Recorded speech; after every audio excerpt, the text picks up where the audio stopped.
नमस्कार दोस्तों, स्वागत है आप सभी का मेरे चैनल पर। दोस्तों, आज की ब्रेकिंग न्यूज़ है, बने रहिए चैनल पर, पूरा वीडियो एंड तक देखिए। जिस तरह हम सब गुलाम हैदर के बच्चों के लिए आवाज़ उठा रहे हैं, लगातार अपनी सरकार से रिक्वेस्ट भी कर रहे हैं, सीमा भगोड़ी अवैध घुसपैठी को उसकी गलतियों का एहसास भी उसको करा रहे हैं। लगातार हम आवाज़ उठा रहे हैं कि सीमा हैदर गलत ढंग से भारत में रह रही है। कुछ लोग उसको गलत ढंग से सपोर्ट भी कर रहे हैं, जो कि बिल्कुल भी अच्छा नहीं लग रहा है देखकर कि हमारे भारत देश की बदनामी हो रही है। भारत सरकार खामोश है, योगी जी, मोदी जी कोई भी ध्यान नहीं दे रहा है कि हमारे देश में पहले से ही अवैध घुसपैठियों की संख्या कई लाख है और एक अवैध घुसपैठी जो 2 साल लगभग पूरे हो रहे हैं आई है, किस तरह रबूपुरा में आतंक मचाए हुए है, बेशर्मी फैला रही है, गलत मैसेज जा रहा है समाज में। उस घुसपैठी को प्रमोट करने के लिए सुप्रीम कोर्ट का एक वकील लगातार गलत काम कर रहा है, कानून के साथ खिलवाड़ कर रहा है। गुलाम हैदर को कोर्ट ने बुलाया है, वीज़ा उसका 2-3 बार रिजेक्ट हो चुका है, लेकिन आज की ब्रेकिंग न्यूज़ जो है कि भारत सरकार वीज़ा दे रही है पाकिस्तानियों को। और अरशद मेयो का जो चैनल है सच बात टीवी, आज मैंने देखा है कि वो बता रहा है उसको वीज़ा मिल गया है और वो बहुत जल्द भारत आ रहा है, उसने आज शेयर किया है। हालांकि अरशद कभी कभी झूठ बोलता है तो मैं कुछ बातों पर भरोसा नहीं कर पाती हूँ, लेकिन आज मुझे उसकी बॉडी लैंग्वेज से लग रहा था कि उसको वीज़ा मिल गया है, वो दिखा भी रहा था। आगे देखते हैं, वो व्लॉग अपना शेयर करेगा, उसमें बताएगा आगे का प्रोसेस।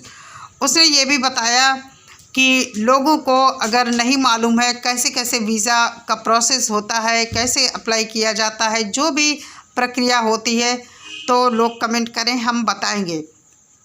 अब बात यहाँ पर ये उठती है, गुलाम हैदर को आखिर वीज़ा क्यों नहीं दिया गया। हमारे देश के कुछ हमारे ही भाइयों का कहना है कि गुलाम हैदर एक आतंकवादी है। भगोड़ी ने जिस तरह उसको कहा है कि वो जिहादी है, आतंकवादी है, और उसके नाम यहाँ पर एक FIR कराई है। तो जब से इस FIR के बारे में पता चला है, लोगों को, पाकिस्तानियों को खासकर, उनको ये डर लग गया है कि गुलाम हैदर अगर भारत आएगा तो यहाँ अरेस्ट हो जाएगा। खुद गुलाम हैदर भी डर गया है और उसकी उम्मीद टूट गई है कि उसके बच्चे कभी भी उसको मिल सकेंगे। मुझे समझ में नहीं आता है कि जब हमारी कोर्ट ने बुलाया है तो गुलाम हैदर भारत क्यों नहीं आएगा। गुलाम हैदर ने भारत में ऐसा कोई काम नहीं किया है, सिर्फ़ और सिर्फ सीमा के कहने से FIR क्या हो जाएगी। अगर FIR हो भी गई है तो गुलाम हैदर के साथ कुछ भी इस तरह की दुर्घटना यहाँ नहीं होने वाली है, क्योंकि उसे कोर्ट ने बुलाया है। गुलाम हैदर को बिल्कुल भी नहीं डरना चाहिए। और क्या गुलाम हैदर का वीज़ा फिर से रिजेक्ट हो गया है? अगर अरशद को वीज़ा मिल गया है तो गुलाम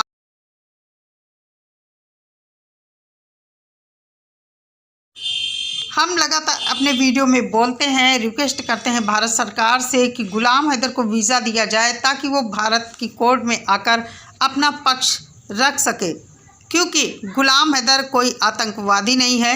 अगर हम ये सोचें कि गुलाम हैदर को आतंकवादी मानकर भारत सरकार वीज़ा नहीं दे रही है, तो फिर अरशद भी एक आतंकवादी हो सकता है। उसको वीज़ा क्यों दिया गया? क्योंकि वो भी पाकिस्तानी है। अगर हम कहें गुलाम हैदर यहाँ आकर भगोड़ी जिस तरह कहती है उसको मारने आ रहा है, जिहाद करने आ रहा है, तो फिर अरशद भी तो ये सब कर सकता है। अरशद को क्यों वीज़ा दिया गया है?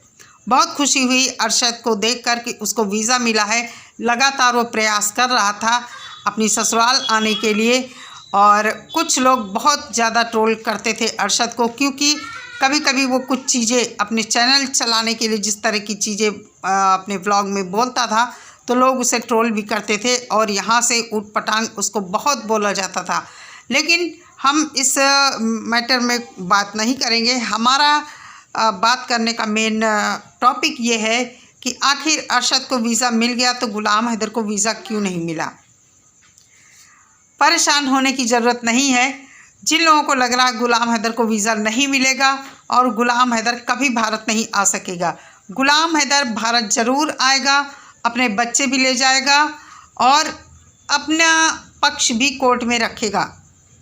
गुलाम हैदर को परेशान नहीं होना चाहिए। हाँ, बाप है, अपने बच्चों के बारे में सोचता है, समझ सकती हूँ उसके दुख को, लेकिन गुलाम हैदर को टारगेट नहीं करना चाहिए। मेरी समझ से जो लोग टारगेट करते हैं, हाँ, वो एक दुखी पिता है और भावनाओं में बहकर गलत बोल जाता है, तो उसको माफ़ करना चाहिए कि ये सब चीज़ें होती हैं जब इंसान मानसिक रूप से परेशान होता है, हर तरफ से उसे अंधेरा ही अंधेरा दिखता है, टूट गया है वो पूरी तरह से कि मोमिन सर की इतनी ज़्यादा मेहनत करने के बावजूद भी उसको कोई भी आशा की किरण नहीं दिखाई देती। तो गुलाम हैदर को मैं यही कहना चाहूँगी, भरोसा रखो, एक न एक दिन तुम भारत ज़रूर आओगे, अपने बच्चों से मिलोगे भी और बच्चों को लेकर भी जाओगे। कोई कितना भी कहे, गुलाम हैदर के ज़्यादा टूटने की वजह यह भी है कि भारत के कुछ भगोड़ी के जो चाटुकार हैं, दलाल हैं, गुलाम हैदर के वीडियो या लाइव में लगातार कमेंट उसे करते हैं कि तुम भारत आओगे तो तुम्हें गिरफ्तार कर लिया जाएगा, तुम भारत कभी भी नहीं आ सकते, तुम्हें मारा जाएगा, ये वो दुनिया भर की बातें, तुम दूसरी शादी कर लो, इस तरह की बातें उसके कमेंट बॉक्स में लिखी जाती हैं। तो आखिर वो भी इंसान है और उसके बच्चे यहाँ फंसे हुए हैं, उसकी पत्नी यहाँ फंसी हुई है, तो उसे एक डर सता रहा है और हो सकता है बच्चों के गम में और इन सब बातों का असर हो कि गुलाम हैदर बीमार हो गया है।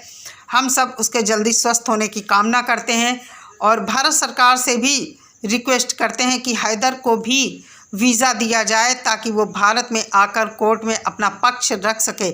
हमारी सरकार एक पक्ष सुनकर कभी फैसला नहीं करती है। हाँ, अगर कोई कोर्ट में उपस्थित नहीं होता है लंबे समय तक तो फिर वो केस खारिज कर दिया जाता है, मुकदमा खारिज कर दिया जाता है, लेकिन गुलाम हैदर के साथ ऐसा नहीं होगा क्योंकि कोर्ट ने उसे बुलाया है और एक प्रक्रिया के तहत उसे वीज़ा भी दिया जाएगा। गुलाम हैदर के वीज़े की सारी कार्रवाई पूरी हो चुकी है और मुझे उम्मीद है गुलाम हैदर को जल्द ही वीज़ा मिलेगा और वो भारत आएगा। कोई कितना भी गुलाम हैदर को डराए धमकाए, लेकिन उसने ये भी कहा है कि मैं भारत आकर रहूँगा, भारत सरकार मुझे वीज़ा दे, मैं डरने वाला नहीं हूँ, मैं अपने बच्चों से मुलाकात करने आ रहा हूँ, बच्चों को लेने आ रहा हूँ और मैं इंडिया ज़रूर आऊँगा, ऐसा उसका कहना है। उसका कहना है कि मैं डरता नहीं हूँ क्योंकि मैंने कोई चोरी नहीं की, कोई गलत काम नहीं किया, मैं हर रोज़ भारतीय अफसरों से रिक्वेस्ट करता हूँ कि मुझे इंडिया आने का मौका मिले ताकि मैं अपनी बात रख सकूं, अपने जज साहब के सामने रख सकूं कि हमारे साथ कितना जुल्म हुआ है, हमें हर तरह से हमारी पत्नी ने बर्बाद किया है। और हमारे अरशद का वीडियो देखा तो मुझे लगा कि अरशद को वीज़ा मिल गया है तो गुलाम हैदर को भी वीज़ा मिलना चाहिए, या हो सकता है गुलाम हैदर को वीज़ा मिल भी गया हो, ये भी हो सकता है, कुछ भी हो सकता है। गुलाम हैदर का वीज़ा मिल भी गया होगा या मिलने वाला हो, कुछ भी हो सकता है क्योंकि गुलाम हैदर का वीज़ा कितनी बार रिजेक्ट होगा। और जब हमारी कोर्ट ने बुलाया है तो गुलाम हैदर भारत ज़रूर आएगा, कितनी भी देर लगे, भौंकने वाले भौंकते रहेंगे और गुलाम हैदर अपने बच्चे आकर ले जाएगा। उस दिन का हमें वेट है कि गुलाम हैदर को वीज़ा मिले और जल्द से जल्द वो भारत आए। बच्चे यहाँ पर उनका बचपना पूरी तरह से बर्बाद हो गया है।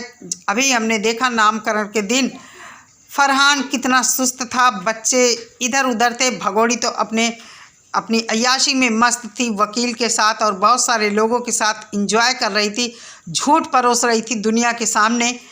अडॉप्ट किया हुआ बच्चा उस दिन वो भी नहीं था, उस दिन सिर्फ़ और सिर्फ इसकी गोद में सिलिकॉन बेबी था। सब कुछ इसको गलत ढंग से प्रमोट किया जा रहा है, जो भी चीज़ें हैं सब कुछ गलत प्रमोट किया जा रहा है। एक बच्चा जो लप्पू की गोद में था, बच्चा नहीं वो सिलिकॉन का बच्चा था, कितना टाइट, एकदम सीधा सीधा, उसके सिर से पैर तक एकदम सीधा बच्चा था। ऐसा बच्चा आज तक हमने नहीं देखा है इतनी उम्र में बच्चा कितना कोमल और कितना लचीला होता है उसका शरीर कि बच्चे को हम जिस तरह मोड़े मुड़ जाए। लेकिन लप्पू किस तरह गोद में लिए था, एकदम सीधा सीधा बच्चा, टॉवेल से इतना ढक के लिया गया था। इतनी गर्मी में बच्चे का मुंह एकदम बंद था, पैक था, भगोड़ी ऊपर से अपनी चुन्नी भी डाली थी। आखिर ये सब जो चल रहा है, एक दिन इस ड्रामे का अंत होना है। कितना भी टाइम लगे अंत होकर रहेगा। हमारी सरकार के लिए हो सकता है ये इतना महत्वपूर्ण ना हो कि हमारी सरकार देख रही हो कि इतने सारे अवैध घुसपैठी है, कार्रवाई हो रही है, उसी में सीमा का भी नंबर हो। लेकिन भारत सरकार को ये भी सोचना चाहिए कि कहीं बहुत देर ना हो जाए और बच्चों के साथ कुछ अनहोनी ना हो जाए। इसलिए जल्द से जल्द हैदर को वीज़ा देकर भारत बुलाना चाहिए और बच्चे। तो दोस्तों, कितना सच है कि अरशद को वीज़ा मिला है, ये तो अगले व्लॉग में अरशद का जब हम देखेंगे तब पता चलेगा। फ़िलहाल ये आज की ब्रेकिंग न्यूज़ थी कि अरशद बता रहा है कि उसको वीज़ा मिल गया है। देखते हैं गुलाम हैदर को वीज़ा कब मिलता है और कब वो भारत आता है, कब अपने बच्चों से मिलता है। तो दोस्तों, ये थी आज की वीडियो। कैसी लगी कमेंट करके मुझे ज़रूर बताइए। अच्छी लगी हो वीडियो तो लाइक और शेयर ज़रूर कीजिए। चैनल पर पहली बार आए हैं तो सब्सक्राइब कीजिए। मिलती हूँ नेक्स्ट वीडियो के साथ। नमस्कार।